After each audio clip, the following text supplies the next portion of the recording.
All right. All right. Talk a bit about Bob Wood, who you just mentioned, what he was like and what his management style was like. Bob was president of CBS Television Network, which included programming, sports, all programs except news, in addition to sales, affiliate relations, advertising, and promotion. I mean, everything that had to do with the network, broadcast standards and practices. And he was a great man. He was the best, I think he's the best boss that I've ever worked for, because he was bright and he was a broadcaster. He came up through the stations division at CBS and made his name out here running KNX. I mean, he was, as general manager at KNX, he put the big news on the air. Jerry Dunphy, the first hour-long news show in the country. And that's when this state, Channel 2 here, was so far ahead of everyone else. And they were doing 30 ratings, 35 ratings at 6 o'clock at night, with the big news. And he caught their attention in New York, got promoted to the head of their company-owned stations, the whole division, and then became president of the network. Shortly before Mike left, I mean, they just didn't get along. And he was pushing very hard that the network, from his station background, and having to live with the Red Skeltons and all those old shows, that we just had to urbanize. We had to have a more urban network, a younger network, a more sophisticated network. And we got along great. We got along great because he never purported to know a lot about programming. He had his opinions, and sometimes he was right, sometimes he wasn't, but he was really a smart guy, and he was a good guy. And he really would just let you go. I mean, he was a man of great courage. And I came to him with a couple of things at the last minute, and he said, go ahead and do it. Like moving All in the Family to Saturday night, 2 weeks before the start of the season. So he had great courage and got along very well with the community out here. The stars out here loved him. People like Bob Newhart and Don Rickles were his best friends. And he was part of that old USC group. He was a fanatic about USC and their football team, and was really a good guy. I thought he was the best network president that I've ever seen. It made my life a lot easier. Talk a bit about the corporate culture at the time at CBS, particularly what the term Tiffany Network meant to you and sort of in the halls at CBS. Well, the corporate culture there, most of the executives were really kind of Greenwich Country Club. They were very, very, very lazy. They were not scrappy. They were not fighters. They were used to having it all. And the fact of the matter is that as I took the job over, we didn't have it all. We had some real problems. Daytime in 1970 was still in a state of flux, and the prime time, as I said, was we were neck and neck with NBC. So it was a very hollow victory to win by 1/10 of a point. Our demographics were just awful. So there was a lot of work that had to be done. We had no late night schedule to speak of. We were trying out the 15th formula in the early morning. So it needed a total redo, the network. And the group of executives that were there in advertising and promotion and station relations were used to the days when we would have a 200% advantage over the number 2 network. So they were still operating on a different clock. More complacent. And yeah, it was very, very tough to get things done there. To my frustration, I was not in charge of promotion or business affairs at CBS, so everything was a negotiation to get things done. So let's talk about the turnaround then. You talk about the shows with the older demographics, and you talk about earlier you mentioned some of the sort of the lousy fumbling, ham-fisted attempts at younger skewing shows. Talk about that gradual turnaround process. Well, the first thing that happened was something that we had very little to do with. It was a show called All in the Family, which was developed at ABC, and they didn't know what to do with it. You know, they just had a fiasco called Turn On that George Slaughter produced that lasted 1 week. You know, that was just the biggest embarrassment, the most tasteless show you've ever seen. And on the basis of that, they did All in the Family. The guy, they had a programming, almost got fired. Said, absolutely not. We don't want to have anything to do with it. So Norman Lear and his agent, Sam Cohn, came over to see Bob Wood. And at that point in time, Mike Dan was still there, and I was in the meeting. And we saw All in the Family, and I couldn't believe I was seeing what I was seeing. You know, because this thing was, compared to the crap that we were canceling, I mean, this was really setting new boundaries. And to Bob Wood's credit, he said, I love this show. We got to put this on the air. This is good for television. It's good for the nation. It's and he had a major fight with Paley, who hated the show. But he prevailed, and they kind of snuck it on the air in January. It's January after I had gotten the job, and they put it on Tuesday night at 9:30. And the lead-in, to show you what a lousy time period, they gave it, the lead-in was Hee Haw, and the show at 10 o'clock was the CBS News Hour. So in terms of scheduling, you couldn't find a worse time period in the schedule, to put this thing. And everybody was concerned that they were going to, it was going to be another Ooby Dooby, where there would be hundreds of thousands of calls coming in. I was there that night. I went, just out of curiosity, went to the switchboard at, I think we were still at 485 then. And I think they got 20 calls in New York, for the East Coast and Central feeds.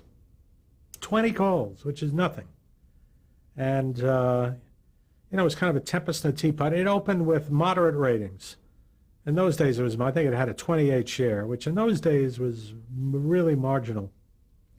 And, and we all said, geez, all this brouhaha for nothing. And what happened is that over the course of the spring, people started to talk about the show, and it started very gradually to build, but the word of mouth was enormous, and the Emmys then were, I believe, in May, and it swept the Emmy Awards. It really swept the Emmy Awards, and from that point on started to build in the summer, in spite of the time period. Paley had so little faith in the show that he said, well, you can renew it, but I don't want it early. We got to keep it away from young kids and everything. And they put it on 10:30 Monday night following My Three Sons. So that's where it was scheduled for fall, which is a throwaway, 10:30 Monday night. In the meantime, on Saturday night, we had a new show called Funny Face with Sandy Duncan. And I think that was on at 8:30, and I forgot, I think Three Sons was on at 8 o'clock, and Arnie was on 10 o'clock Monday.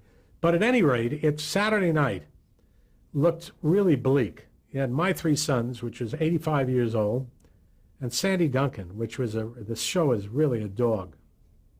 It wasn't any good. And in August, this is really my first fall. And I'm looking at this and I'm saying Saturday night we got My Three Sons, which is going to die. NBC had this highly touted new show called Partners with Don Adams, which is kind of a remake of Get Smart with cops. And Sandy Duncan, which is just awful. And I said, this is going to be my first and last season. I can see it now. And I went out, and a couple of things struck me. They were taping All in the Family, and these shows were terrific. And the second thing was we had Mary Tyler Moore scheduled on Tuesday night at 8 o'clock in between the Beverly Hillbillies and Hee Haw. So that was that scheduling, you know, and I looked at Mary Tyler Moore and I said, this is such a terrific show.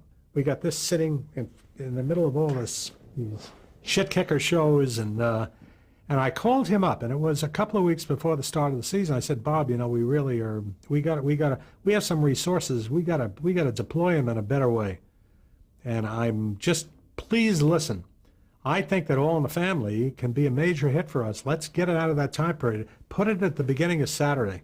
Let's do a simple flip. You know, we'll do a simple flip where we'll take All in the Family, put it at 8, and take My Three Sons and put it at 10:30 Monday.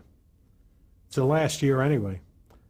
And I said, the second thing you should consider doing, it's Mary Tyler Moore. It's such a smart show. Let's put it on Saturday night. You got Dick Van Dyke at 9 o'clock. Let's put it at 9:30, and we'll move, I don't know, Hogan's Heroes, whatever the hell was in there. Move it to Tuesday. Let Tuesday be the receptacle for all the crap that we weren't able to cancel yet. And so at least now you got Mary Tyler Moore on the beginning of a good night, and you got All in the Family leading it off. So you got a real shot at building something on Saturday night. And he said, let me think about it. He called me back about an hour later. He said, go. Yeah, because he had a check with his boss. But he said, go. And 2 or 3 weeks later, the shows went on the air.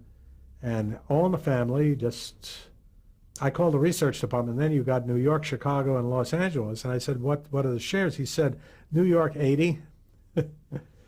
Los Angeles, 68.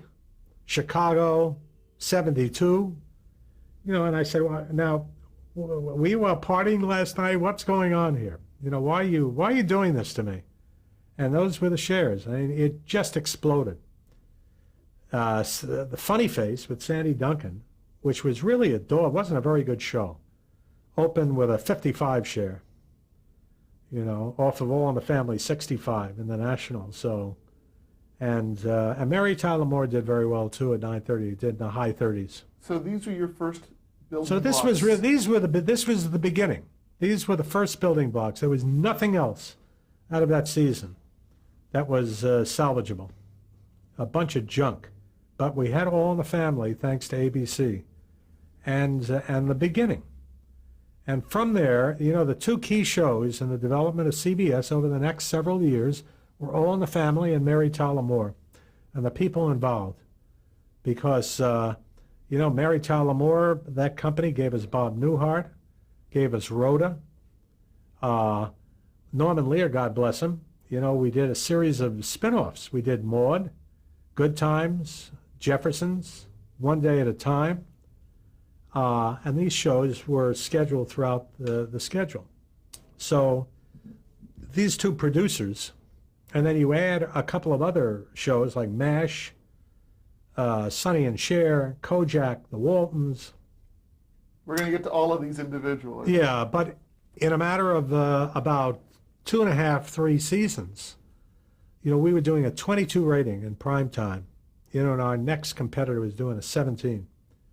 And it had demographics, the best demographics the network ever had. I mean, just fabulous. You know, WCBS New York was the #1 station. So it just totally turned around, but we got very lucky at the beginning. You know, anybody that tells you you know, a lot of the moves that we made were moves out of desperation. You know, it wasn't, nobody sat there and said, well, we're going to do this and we're going to do that. That's not the way it happened. But it did happen. It did happen, and it happened because Bob Wood had the courage to roll the dice repeatedly and to move shows and to listen. He called me my Jewish lunatic. You know, before he took that job, I don't think he knew too many Jewish people. You know, but then he had met Don Rickles, he met me, Erwin Siegelstein, who was one of the key executives over there. So it was kind of an education for him. Now talk about, you use the word courage. All in the Family is probably one of the most courageous shows in the history of television. Talk about how closely you monitored the content of that show and how much autonomy you gave Norman Lear in making that show. Well, Norman had total autonomy. I wasn't about to tell him how to make his show. I mean, he did it by himself. Nobody listened. Although I enjoyed a very good relationship with him, as did Perry Lafferty, who was running the West Coast. But you have to be smart enough when you have a star producer to let him be a star. He knew how to do the show better than we did. And I didn't want to get involved in the content. I pushed him. I said, go further. Go further. Our broadcast standards department, on the other hand, I don't think the guy in charge had a good night's sleep for 6 years. I mean, that thing, he turned gray in a year, having to deal with Norman Lear every week. And then Maude came along, and that was even worse. When we started doing shows about abortion, and, it was... But Norman, God bless him, he said, I'm going to do my show the way I want to do it, or cancel it. And, we weren't going to cancel a show with a 60 share. So there are occasional flare-ups, but I think overall, the one good thing about the show that we opened with, the pilot had everything but the kitchen sink in there. So he kind of established what the boundaries were going to be right up front. You knew, with all the talk about spics and your Hebes and all that, you knew what the boundaries were. So nothing would surprise people after that. But it was still, I look at the reruns on Nick at Night, and they still hold up. What a great show that was. And there's nothing out there that even comes close. And ironically, I don't know whether it could get on the air today. In this time of political correctness, and I don't know. I doubt it. Now, let's talk about the lineage of all of the shows that spun out of All in the Family, starting with the Jeffersons. Talk about the development of that show. Well, the Jeffersons was more of an organic spin-off than some of the others because they were next-door neighbors to Archie Bunker. They lived right next door, and Sherman Helmsley he didn't play that role. Initially, there was a guy named Mel Stewart who played George Jefferson. But Lionel, the kid who played Lionel, went on to go on the Jeffersons, and I think Isabel Sanford, if I'm not mistaken. But it just seemed that what a natural. This is a next-door neighbors who we don't use that much, but they really have got the recognizability, and they're funny. Why don't you give their own show? He came up with the concept of moving on up. Of them kind of like a new way to do the Beverly Hillbillies, and it was really a cute idea. Great cast. I thought Sherman Helmsley was inspired casting, and that went on the air. It was a hit from the moment it went on. I believe when it went on after All in the Family. That's instant hit. Maude was, she made a guest appearance in All in the Family, and that's all it was a guest appearance. And I looked at the show on the air and said, who the hell is that woman? I discovered B. Arthur, who's been around for years and years, a major stage actress. I didn't know who she was. And I called him up and I said, you gotta do something with her. And he didn't want to do it. God bless Norman, never wanted to do anything. And I had to bully him into doing it. Please do it, please. And he did a spin-off episode, which was great. And on the basis of that spin-off episode, we ordered the show up. That was Paley's favorite show. He thought it was so smart. Loved that show. And put it, as I recall, I think we put it on after Good Times on Tuesday, but it just instant hit. It just, the audience they sense. They just sense good stuff. Esther Roll had been a maid. She played Florida on Maude. And she was popular, and then we figured, well, this was Norman's idea. Why not go home to the projects? And it's kind of a geographical problem because Maude lived in Westchester and the projects were in Chicago, but nobody ever picked up on it.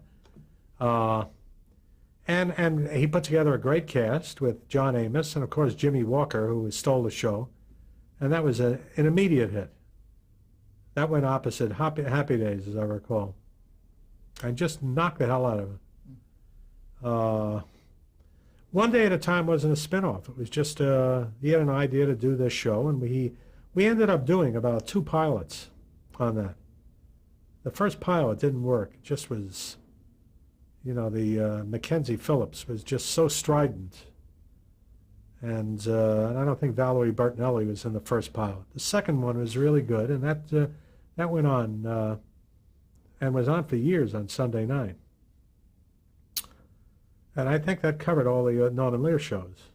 Now, philosophically, you start looking at a good thing like An All in the Family, and you start seeing elements come up. At what point do you start looking for spin-offs strategically? I don't think. I think if you look at something and you say, hey, that could work and it's not going to hurt the show. The things that we spun out of there, Maude was never a part of All in the Family. She was just a guest shot. The Jeffersons, they were on very seldom. They weren't on every week. They weren't major parts of the show, so there was not that much that was lost. Just like Florida on Maude was in maybe half a dozen pages. So you weren't going to lose that much. On the other hand, we did Rhoda as a spin-off of Mary, and I think it hurt Mary Tyler Moore to lose that character. And there's a case where it was a very successful spin-off until I came up with the stupid idea of marrying her off. And the marriage was a great stunt. That hour got one of the biggest ratings all season. But the heart and soul of the show went out the moment we got her married. She had no more problems. Her biggest problem was dates, men. And the moment she was happily married, the character lost all of its appeal. So it was really a stupid idea in retrospect. And we got her divorced, but it was never the same. And I'm trying to think. Those were the most successful spin-offs. Let's talk about some of the other important programs on that CBS schedule. Kojak. Where did the idea for that show originate? It originated with the man who was our representative from Universal, Tom Tannenbaum. He came in one day with a script called, I think it wasn't called Marcus Nelson Murders then. It was called Zoltan, or some strange name. It was an Abbey Mann theatrical script that was about the Miranda and the Miranda Act, and the name of the officer was Zoltan. And it was a 2.5-hour busted theatrical. It never got made. And I read it. I said, "This is really good. We ought to do this as a movie. It's a great movie." I read it. I remember I had lunch at a Chinese restaurant around the corner from CBS and read the script at lunch, and couldn't put it down. And he came back a short time later and he said, "Listen, I got an idea. I can get Telly Savalas to play the Zoltan character," which was later changed to Kojak. This should be considered as a pilot. And I said, "Great, get him and everything, and we'll consider it." And we got really, I'm trying to remember the name of the director. Really good director came in who's now a big theatrical director. But anyway, he did the film. It was called Marcus Nelson Murders. Won several Emmys.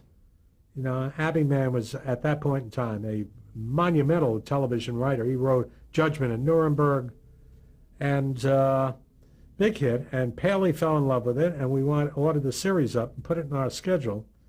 And I got a call from Tom Tannenbaum saying, "Well, I have to tell you this. We don't have Telly signed." This is after we've already pretty much announced the schedule. It's on Wednesday at 10, and I got nuts. I said, "Well, I don't care what you have to do, Tom. You better get him signed." And that was a cliffhanger for about a week, because he was not the easiest guy to deal with, Telly Savalas. But at any rate, we got it, and it went on the instant hit. And it's just one of those things. They love the character. The shows the first year weren't very good. It really took, because Abbey Mann kind of walked away from the series. But it took about a year to really get a good creative team working on it. And but it was a smash hit. Really big show. And to me, it had the best of all worlds. It was a smart show. It was very well crafted. It was the perfect demographics that we were looking for. And there was a major star attached to it. I mean, he was such a big star. That show made an enormous celebrity out of him. You know, up until then, he played heavies. His claim to fame was playing a pervert in The Dirty Dozen. Now, how was the script that you read that you fell in love with changed or adapted to be tailored to sort of Telly Savalas' persona? We just changed the name. That was it. Changed the name, and you added little things like the lollipop, and not much. I mean, it was really good. He brought his own personality. You know, when you have an actor who has such a strong personality, whether the lines are there or not, he will get his personality across. Now let's talk about another one of the landmark shows in television history, MASH. How far along was the development of that show when you took over as programming chief? Well, it wasn't. It wasn't? No, and that was a very simple development. That's one of the very few where Bill Self was head of 20th, and he came in to see Perry Lafferty, who was in charge of the West Coast, and said, we'd like to do a pilot for MASH. And we had Alan Alda, who wants to star as Hawkeye, and we said, go. I think it was very simple. They got Larry Gelbart to write it, wrote a terrific script. I think there were no notes on the script. Got Gene Reynolds to direct the pilot, and it was a perfect pilot. Perfect. There was nothing, the best pilot I've ever seen. In the sense you didn't have to change anything. It was all there. We put it on the air. Our scheduling wasn't as good as the show, because the first year we put it on Sunday at 8 o'clock, opposite really tough competition. And we put Anna and the King at 7:30, which died. And the show just didn't work on Sunday night.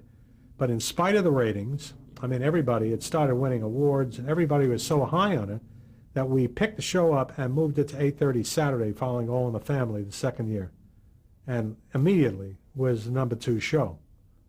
So what was your Saturday schedule now at this point? At this point, it was All in the Family, MASH, Mary Tyler Moore, Bob Newhart, and I believe Carol Burnett.